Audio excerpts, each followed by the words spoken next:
On reste en montagne et je reçois sur le plateau du Journal des Alpes Julien Lopez. Bonsoir. Bonsoir. Merci d'être avec nous. Vous êtes freerider professionnel et revenez tout juste d'Autriche. Vous êtes arrivé hier soir. Vous y disputiez la Coupe du Monde de freeride. Alors avant de vous donner la parole, on va regarder ensemble ce qui vous est arrivé hier pendant la compétition. Lors de votre descente, vous étiez le deuxième coureur. Une chute tout d'abord. Vous déchaussez, puis en remontant, récupérez votre ski. C'est ce qu'on voit à l'image actuellement. Eh bien, c'est une plaque de neige qui se détache. C'est plus qu'une plaque, hein. C'est vraiment Voilà. Plusieurs couches. Hein. Plusieurs couches de neige. Alors, emporté, vous vous en sortez grâce notamment à votre sac airbag pour avalanche avec seulement, et miraculeusement, on a envie de le dire, quelques contusions. Tout d'abord, j'ai envie de vous demander, Julien Lopez, comment est-ce que vous vous sentez au lendemain de cette expérience si particulière ?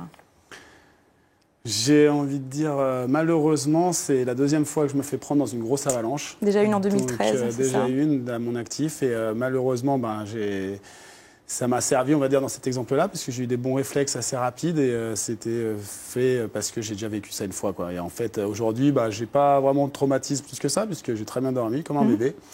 J'ai un peu mal à la jambe, c'est tout. Et donc tout va bien. Donc aujourd'hui, on est plus là pour en parler et peut-être débattre autour de ça, voir ce qui s'est passé réellement. Mais non, moi, ça va bien. Ouais. C'est essentiel, ces réflexes. À un moment, sur ces images, on vous voit vous figer, vous comprenez ce qui se passe ? Ah là, c'est pire que ça, même.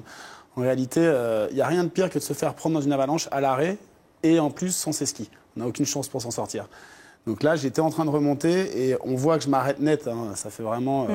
tac, je m'arrête et j'entends en fait une fracture qui est vraiment en profondeur sous les différentes couches de neige. Et en fait, dans ma tête, je me dis, c'est peut-être quand même que je l'ai entendu de loin. Mais en fait, dès la deuxième... Ça allait très vite. Dès le second crack, j'ai entendu. J'ai tout de suite jeté ma main sur la poignée du sac pour essayer de déclencher mon sac airbag qui permet de rester à la surface. Et là, on le voit bien sur les images. Là, je me mets direct. Donc, je déclenche le sac. Tout de suite, je me repositionne dans l'axe de la pente pour essayer d'éviter les rochers, enfin, en tout cas de les voir venir. Je vous rassure, on ne voit pas grand-chose. Ça va très vite. Alors, vous êtes un skieur expérimenté. Le risque d'avalanche, c'est un paramètre qui est intégré à la pratique de votre sport. Des compétitions qui sont très encadrées, hein, notamment au niveau des secours. Il y a des guides, des reconnaissances qui se font. Expliquez-nous un peu comment ça se passe. On n'y va pas comme ça, né au vent. On ne sort pas des pistes en faisant n'importe quoi. C'est vrai qu'il y a quand même une base, une règle. C'est Arva, pelle, sonde et maintenant donc, des sacs avec des systèmes qui se gonflent tout seuls, qui sont hyper efficaces et les seules protections actives. Donc on ne sort pas sans être équipé de tout ce matériel-là. Et là, on est dans un cas de figure assez spécial puisqu'on est sur le World Tour. Donc c'est vrai qu'on est dans les conditions optimum. On a des guides qui sont là, qui sécurisent les faces avant, qui vont dedans, qui vont regarder l'état de la neige. On a un système d'évacuation hyper performant avec un hélico médicalisé et tout ce qu'il faut.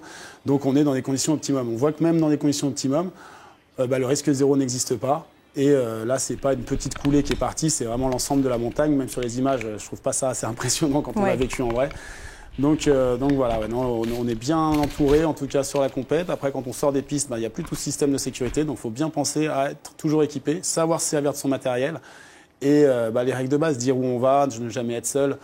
Et voilà, et savoir aussi renoncer. Là, je voyais dans le sujet juste avant où le pisteur disait que les gens, maintenant, il n'y aura plus 1 mètre carré de poudreuse fait ce soir, de libre ce soir. C'est une aberration parce que c'est vrai qu'il faut quand même attendre un peu, surtout en ce moment avec les grosses chutes de neige qu'il y a eu dernièrement. Les gars, restez à la maison, faites du ski bar, ça ira très bien aussi.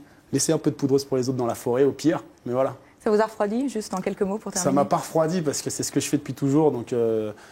Par contre, j'espère que je ne vais pas faire la règle des jamais 203, oui, bien ce que je veux dire. C'est ce qu'on vous souhaite. Évidemment, merci beaucoup d'avoir accepté notre invitation, Julien Lopez. Merci.